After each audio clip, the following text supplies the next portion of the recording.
ஓம் சாந்தி மாதவா. உங்களுக்கு பிடிக்கும்னு சொல்லிட்டு தோட்டத்தில் போய் பழங்கள்லாம் பறிச்சிட்டு வந்து வச்சுருக்கேன். எடுத்துக்கோங்க. எனக்கு இதில் விருப்பம் இல்லை. உங்களுக்கு என்ன விருப்பம் பின்ன? எனக்கு விருப்பம் எல்லாமே குழந்தைகளோட தீய குணங்களை, விகாரங்களை என்னிடம் கொடுக்க வேண்டும். அதை வச்சு நீங்கள் என்ன பண்ண போகிறீங்க? விஷத்தை சிவன் அருந்தினார் என்று ஒரு கதை உள்ளதான தெரியுமா பார்வதி? தெரியுமே. குழந்தைகளிடம் நான் எதிர்பார்ப்பது தங்கத்தையோ வைரத்தையோ பழங்களையோ கிடையாது. குழந்தைகளிடம் நான் எதிர்பார்ப்பது அவர்களின் வாழ்க்கையில் நடக்கக்கூடிய நெகட்டிவ் சிச்சுவேஷன்ஸ், மனதில் தோன்றக்கூடிய அசுத்தமான எண்ணங்கள், இவைனைத்தையும் தான் நான் எதிர்பார்க்கிறேன்.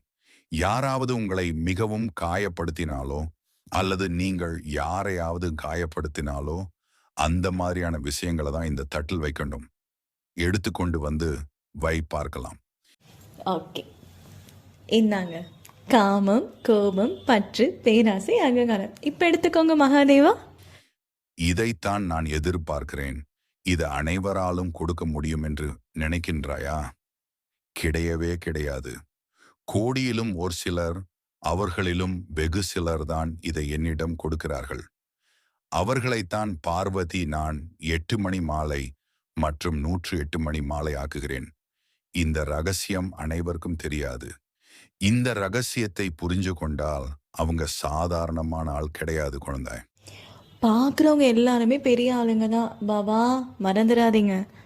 ஆமாம், ஆமாம். இந்த வீடியோவை பார்க்கிற அனைவருமே என்னுடைய செல்லமான குழந்தைகள் தான். ஓம் சாந்தி பாபா. ஓம் சாந்தி பார்வதி.